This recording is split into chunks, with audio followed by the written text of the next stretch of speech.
नमस्ते, मेरा नाम लक्ष्मी है और मैं दिल्ली में सेवा भारत नाम की ऑर्गेनाइजेशन के लिए के साथ में जुड़ी हुई हूँ, जो किशोरियों के लिए काम करती है। और मैं सुंदर नगरी में, जहांगीरपुरी में और न्यू अशोक नगर में 12 साल से लेके 28 साल तक की किशोरियों के साथ में सामाजिक मुद्दों के ऊपर में और उनके शरीर की जानकारी के मुद्दों के ऊपर में काम कर रही हूँ। ओके, आप यहाँ पे क्यों आए हैं? मैं यहाँ पे जेंडर और सेक्सुअलिटी यानी कि जेंडर और यौनिकता से जुड़े हुए विषयों के ऊपर और जानकारी लेने आई हूँ, क्योंकि मुझे ऐसा लगता है कि जो मुझे नॉलेज मिली है वो शायद ऊपरी लेवल पर है और मैं थोड़ा और इन डेप्थ जाना चाहती हूँ, ताकि क्योंकि मेरा काम ये है उस ऑर्गेनाइजेशन में कि मैं बच्चों को और इन डेप्थ चीज़ें सिखाऊँ, ताकि इन फ्यूचर जो जिस तरीके की समाज की हम कल्पना करते हैं आने वाले समय में, वो समाज निखर कर आए सामने एंड बच्चों को सही नॉलेज दे पाऊँ, सही उनके जो संकुचित मानसिकता है उसके ऊपर भी काम कर पाऊँ, अपनी भी और समाज की भी। इसलिए मैं यहाँ पर आई हूँ। ओके, ट्रेनिंग में अब तक आपको सबसे मज़ेदार क्या लगा? सबसे मज़ेदार यहाँ पर है बहुत सारी चीज़ें हैं इनफैक्ट कि डिफरेंट एक्टिविटीज़ के थ्रू हमें ये समझाया जा रहा है। कोई भी चीज़ मोनोटोनस नहीं है कि एक ही बार सिर्फ कंटिन्यूएशन में डिस्कशन चल रहे हैं तो चल ही रहे हैं। बीच बीच में हमें एक्टिविटीज़ कराई जा रही हैं और हमारे अंदर की जो शर्म है उसे तोड़ने के लिए बहुत सारी एक्टिविटीज़ कराई जा रही है, जिन कैटेगरी के ऊपर हमने कभी सोचा नहीं था कि हमारा डिवाइडेशन है, माइंड में है डिवाइडेशन, लेकिन हम कभी बोल नहीं पाते हैं। सो वो मुझे बहुत मज़ेदार लगा। और सबसे बेस्ट चीज़ मुझे ये लगी कि यहाँ पे लड़का लड़की दोनों साथ में बैठ के जेंडर और सेक्सुअलिटी की बात कर रहे हैं। बिकॉज जैसे ही हम सेक्सुअलिटी की बात करते हैं, जेंडर की बात करते हैं, हम लड़के को एक अलग रूम में नॉलेज देते हैं, लड़कियों को अलग रूम में देते हैं।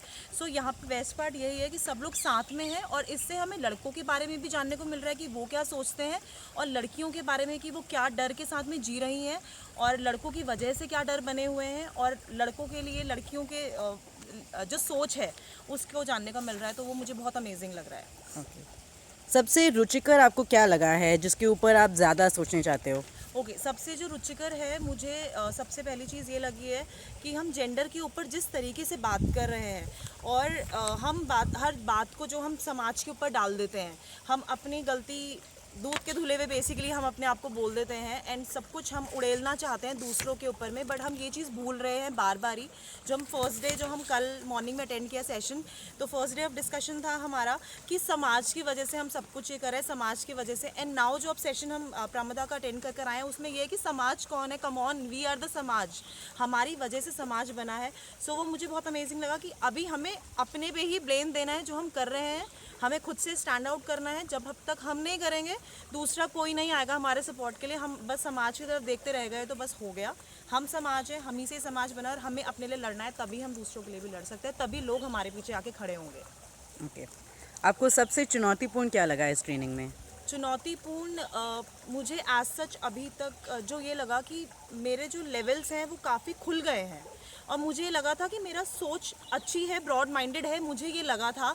लेकिन कई जगहों पे आके मैं भी अटक गई।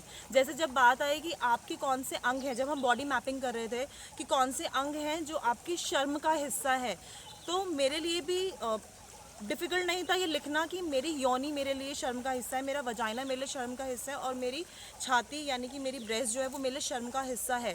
सो वो कई मतलब, और फिर अटेंड करा जब सेशन कि क्यों शर्म का हिस्सा है, कम ऑन, वो अगेन हमारी वजह से ही वो आंखों में शर्म आई है। अगर हम चाहते, जब आज हम चाहते हैं, जैसे मैंने डिस्कस भी की कुछ चीज़ें और लोगों ने भी डिस्कस किया कि जब हम चाहते हैं चेंज होना तो हम अपनी मर्जी से चेंज हो सकते हैं। अगर if I want to wear a jeans तो मैं जीन्स पहन सकती हूँ बिकॉज वो मेरे कंफर्ट लेवल के अंदर है एंड मुझे अच्छा लगता है, वो मैं कर रही हूँ। लेकिन जब वो चीज़ हम दूसरे कोई चीज़ फॉलो करते हैं, जो प्रमदा ने बोला, अगेन मैं वो बातों पे वापस मैं अपनी पूरी पर्सनल लाइफ को और प्रोफेशनल लाइफ को जब देखती हुई आ रही हूँ तो वो मैं स्केलिंग कर पा रही हूँ कि हाँ, मैंने भी बहुत बार ऐसी चीज़ें करी हैं जो मुझे अच्छी लगती थी तो मैंने करी, लेकिन सामने वाला कोई कर रहा था तो मैंने उसको क्वेश्चन मार्क कर दिया कि वाई शी और ही इज़ डूइंग सो।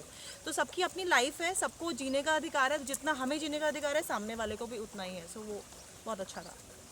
और एक सीख आप बता सकते हैं जो आप यहाँ से जाकर अपने संस्था या अपने दोस्तों को बताने चाहते हो? सबसे इम्पॉर्टेंट जो मुझे लगा, जो मैं संस्था में स्पेशली इम्प्लीमेंट करना चाहूँगी, बिकॉज संस्था में मुझे लगता है कि हम लोग जुड़े तो हुए हैं समाज सेवा के लिए, लेकिन अभी भी जो जेंडर को लेकर अभी बात होती है, होमोसेक्सुअल्स को लेकर या बायसेक्सुअल को लेकर, हेटेरोसेक्सुअल को लेकर सब लोग कंफर्टेबल है बिकॉज ऑफ कोर्स हमारा जो नेचर बोलता है एज़ पर हमारी ही खुद की समाज की अब बात नहीं करूँगी, जो हमने ही एक बॉक्स बना दिया है कि भाई हेट्रोसेक्सुअल आर नेचुरल और बाकी सब कुछ एबनॉर्मल है सारे के सारे। तो मैं वो चीज़ को ब्रेक करना चाहती हूँ कि प्लीज़ कम ऑन, हमारी जैसे ही वो भी नॉर्मल इंसान ही है, एबनॉर्मल्स नहीं है, वो कोई एलियंस नहीं है।